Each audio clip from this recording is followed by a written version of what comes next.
All of my life, I have either been in or around churches. One of the most common themes amongst those churches is pray for the things that, right? Pray that your needs be met and things of that nature. Some of these preachers will convince you that God is an ATM and that whatever you ask for in prayer, you will receive it. And they use these things contexted improperly. If I prayed right now for God to give me a Maserati, God's not going to give me a Maserati just because I prayed for it. It's very simple. I have, over the past few months, attained more peace in my life by changing the way that I pray. I now pray that God's will be done in my life, above all else. Look, the Bible clearly tells us that God knows your heart, man. God knows your heart. He knows your desires. He wants the things that... He knows that you want the things that you want, right? My challenge to y'all, change the way you pray, man. I'm more likely to pray for the needs of other people than I am to pray for my needs. And this is not me being holier than thou or anything like that. It feels wrong and weird to ask God for material possessions. It's one thing that you ask God that your needs be met. God will meet your needs. He will take care of you even when you don't realize it, in ways that you won't see coming. But my challenge to you is that from this point forward, when you pray, every time you think about asking God for something for yourself, pray for the needs of somebody else to be met. And at the end of your prayer, just tell God, look, you know my heart, man. There's no point in me asking you for things that you know are going to be uttered from my mouth before I'm even born. While I'm a speck of dust before the universe is even created. God knew in that moment when it came to that you would ask for those things. God knows your heart, man. Ask that His will and His way be done in your life. Because the heart is deceitful, man. This flesh, this body is deceitful and does not want to serve God. That's why it sins. That's why we have to be filled with the Holy Spirit. So, my challenge to you, again, like I said, change the way you pray. Pray for others. Pray for the Christians in Nigeria. Pray for the Christians in Palestine right now that are getting slaughtered by the Israelis that are claiming to be God's chosen people. Pray for the needs of other people. I, as an American right now, I'm sitting in a camper that is beat to shit. Excuse my language, I'm human. I'm in a camper that is beat to garbage. Beat to trash. Old. Couldn't safely pull it probably anywhere else. Yet God has kept this standing. This camper that I'm in right now is a testament to God's power and God's will. We are on the back end of this big major ice storm that has happened recently, and one of my biggest fears the entire time was ice accumulating on this and then being heavy enough that if one of these smaller branches that's above my camper that normally wouldn't have damaged it, if it was covered in ice and it fell on top of a roof that was already covered in ice, my roof may have caved in. And I would have been without a place to call my own. I would have had to have lived with my mom or my sister or somebody while I tried to get back on my feet and get myself in a camper. But before all this happened, during this, I just prayed. I thought about praying that God keep my camper safe. And then I thought about it for a minute and was like, well, you know what? What if God's plan is to completely cave in the roof of this camper while I'm, at my sister's talking to her for 10 or 15 minutes about something? What if His plan was to destroy what is currently over me so He could give me something better, man? So I stopped praying for this. I prayed that God's will be done. Because if it's in His will that this get destroyed so I have a new camper, a new place to stay, then that's His will. If it's in His will that this thing stay afloat under conditions that most people wouldn't think it would because of the condition that it's in, then guess what? God will use that as a testimony as well. since the ice has melted off my roof, you want to know something funny? It's colder in here. It's colder in here. It's colder. You want to know why? The igloo effect.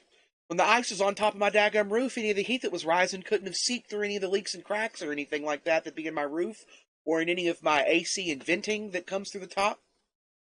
That was all blocked off. Everything around me was covered in ice. I'm in a camper using 2 small floor heaters. They're not even like they're like little office heaters. Those people would have expected me to freeze, man.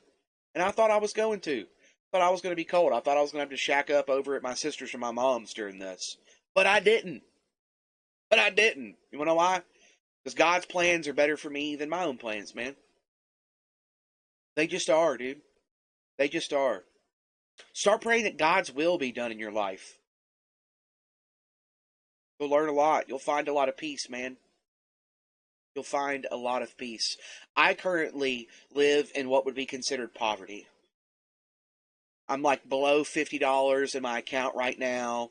Was going to go up, and go to work this morning at like 6 o'clock because I do Spark delivery for Walmart and can work as long as they're open. And I got out there in my car that has been starting and running fine for 3 different days during all of this. Ran fine yesterday. Didn't want to start today. And instead of being mad at it, I was like, you know what? Whatever, man. Everything's going to be okay. It's going to work itself out. God's got a plan. Because if he wanted my car to start for the last 3 or 4 days under equally or worse conditions and didn't want it to start today, that's his plan. That's his will for that vehicle. Until, my brother-in-law gets up from working a late night shift and I can have him jump my car off to go to work. And I'm sure when he gets up to jump my car off, it'll start just fine. And I'm sure I'll have no problems throughout the day. I'll get home safe. But for some reason, God didn't want me to go to work this early. Didn't want me to go to work as early this morning. Sometimes you'll be confused as all get out by God. Sometimes you'll be super confused, man. But my advice, hold your hands up. Pray for the needs of other people being met. Pray for persecuted Christians. Like, yes, I recognize as a straight white Christian man, there is people inside of the United States of America that want me dead, literally just for that identity.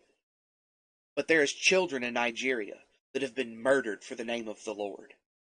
There is holy sites in Palestine that have sat there for 2,000 years that have been destroyed, some with people in them, because they were speaking the name of the Lord. And here I am with my needs met. My basic needs are met today. I have enough food in here to eat today. I got enough gas in my car for my next shift at work to make money and get my next part and hopefully finish fixing my car. I've got water. I've got food. I've got a roof over my head that is as capable as God wants it to be for me. I'm finding a lot of peace. A lot of peace. Yeah, I still get frustrated. I still get angry at stuff. I'm not going to sit here and tell you that I am, akin to the man who is called the Prince of Peace. I'm not. I still fall. I still stumble every single day. So does anybody that is truly a Christian. Nobody is perfect. You might live a few days out of the entirety of your life. A few singular 24-hour periods throughout the entirety of your life without committing sin as a human being. Right? We all sin. We all fall short of the glory of God, man. And when we recognize that and recognize that our will and our desires get us nowhere, it makes it a heck of a lot easier to start praying that God's will just be done in your life. God could have saved me from a car accident this morning. God could have saved me from slipping and falling into a ditch. God could have saved me from killing somebody's family pet on accident on an icy road.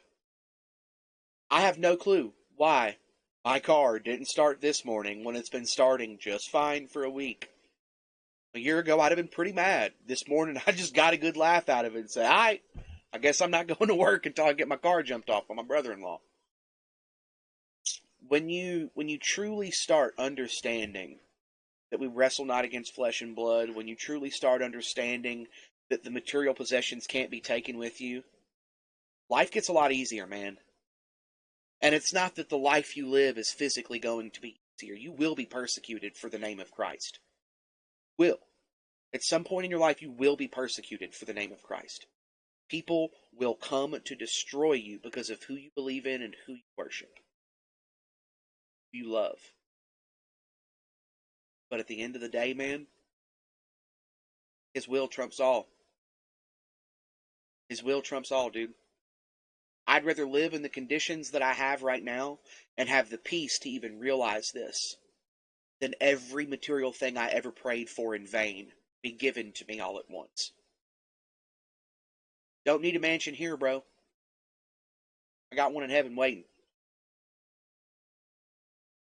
Start praying for other people's needs to be met, and then pray that God's will be done in your life. Don't pray for a new car. Don't pray for a new house. Don't pray for any of those things. Those things may not be in God's will for you. God might have something way bigger and way better planned for you. So pray His will and His way be done in your life. Love you guys. Y'all have a good day.